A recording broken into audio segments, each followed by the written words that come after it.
So Raul Marquez back on FIghtHype, being a champion boxer yourself, and now we've got, really big championship fight. You broke it down for us a few weeks ago on the red carpet at the Showtime event, but I'd love to talk to you today, about the reaction to this presser. Both Spence and Crawford, to me, have always been quite cool, calm, collected. I feel like nerves are kind of spilling over now because we've seen coaches get into it, family members got into it. Look, usually the week of the fight, that happens. I mean, these guys have been working hard in training camp. They're ready to weigh in. They don't want to do interviews. They don't want to talk to nobody. It's normal. They're edgy. So any little thing, anything's going to trigger something and piss anybody off. So, I mean, they're just ready to weigh in and fight it and take their business. That's why that happens. With fights like this, sometimes we hear the fight is won before they get into the ring. The training's already been done. Do you think that's the case here? Do you think it could be whoever's cool head prevails on fight night, or is it anything more nuanced than that? Let me tell you something. Like I've been telling, this is a very evenly matched fight. Both of these guys are great fighters. We know they're undefeated. We know Errol is a grinder. He's a bigger, stronger guy. He's gonna come forward. He's got to come forward. We know Crawford. To me, he's got to box, and pick his shots when he boxes. He's got to be really smart. Don't let his pride get to him. But it could be one of those things like you wake up that day, like what kind of day are you having? What kind of day are you having? So you having a good day, bad day, okay day? I'm having a really good day right now. I'm excited to talk about boxing. Tomorrow, I might not feel like talking about fucking boxing, you know what I mean? But it could lead up to that. Errol could wake up, oh man, I don't feel good, I didn't sleep good, maybe I thought too much about the fight last night. Same thing with Crawford, and that could decide the fight. You just don't know. But at the end of the day, if you see both guys, the way they're matched up, they're both talented. They're both very talented guys. They're undefeated. They're very prideful. This fight should have happened a couple of years back, but I'm glad it's finally happening. And man, it's gonna be a hell of a fight. That's what we hear, man. This is the fight of this decade. It's excited. I mean, look, it's been a while since we've seen this kind of environment here.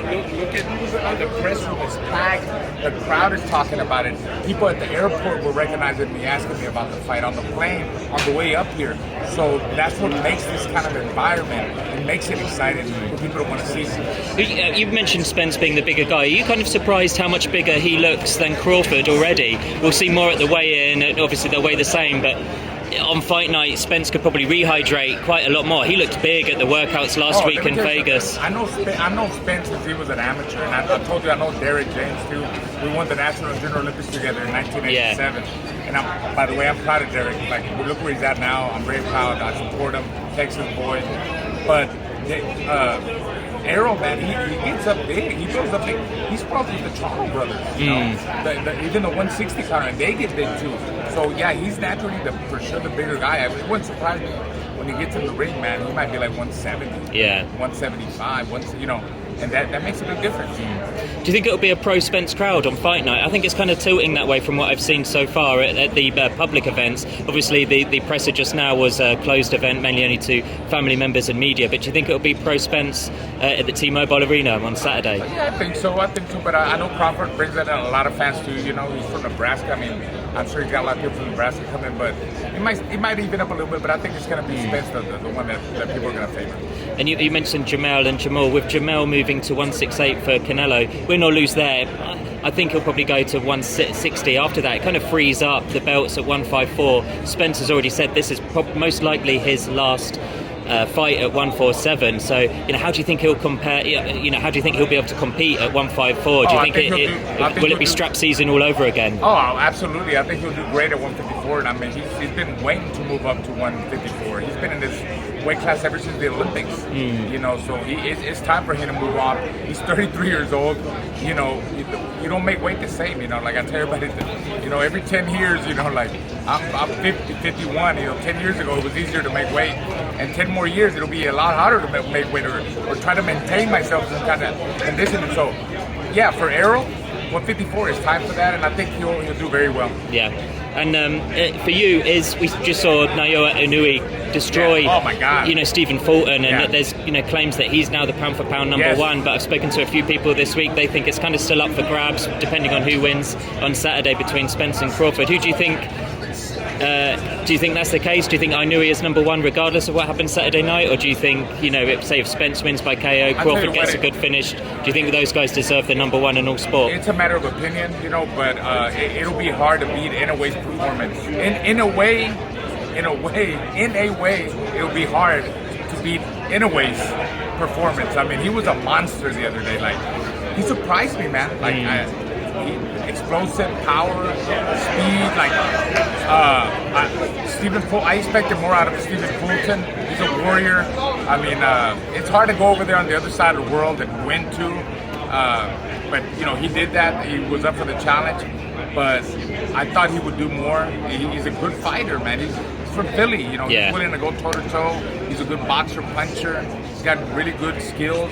But Inoue just destroyed him, man. And you know, talking about who's the pound for pound guy, I mean, this fight would have to live up to that or more.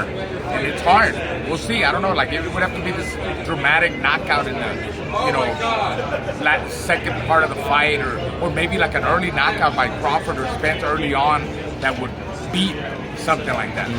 The last one for me, like, since I've moved to Vegas, I've been here 20 months now. It's always seemed, in my first year, it always seemed to be such a UFC heavy town, and I feel like UFC started the pandemic really strong out the gate, and they just kept so much momentum going. This year feels different though. You know, we've had Benavidez Plant, Davis Garcia, Haney Lomachenko, Spence Crawford, we've got Jamel and Canelo coming up. Do you feel like boxing, and especially I guess PBC and Showtime boxing, do you feel like they're elevating the sport, catching up the UFC, maybe even taking over and controlling the top of combat sports once again? Absolutely. I think boxing has had a really good year this year, especially Showtime boxing, man. We're having all these big fights. Don't forget, you still got Benavidez that's probably going to fight before the year is over. Yeah. Probably Tank Davis is going to fight before the year is over. The other Charlo brother, maybe he'll fight before the year is over. And like you said, we had this big fight, and then Canelo, that now that he's coming to face up boxing, he can't waste Showtime. You can't go wrong, man. That is, the future is bright in boxing. Big fights coming, good fights coming, up and coming prospects coming. I got a Showbox show next Friday in Allentown, Pennsylvania. You know, up and coming guys. You know, like that series has developed. I don't want to say the number, like a bunch of world champions came out of there. I want to say like 85. I was going to say, I think it's in the 80s. In the 80s, you know, Errol Spence fought on Showbox. So, you know, there's a lot of future in boxing. Your son's fought on Showbox too, correct? My son debuted on Showbox. He's 5-0 with 3 knockouts. He's fighting August the 11th on an overtime boxing platform on the Zone. And we're excited about that, man. He's moving up. He's doing good. We work hard every day, and I'm trying to make him a world champion too. Awesome. I hope to see it, Raul. Thanks. Always a pleasure seeing you. Absolutely, man. Anytime. I'm excited. I had a good day today. Can you tell? Yeah. We're going to have a good day tomorrow too. Yes, sir. Take care. Thank you. Man.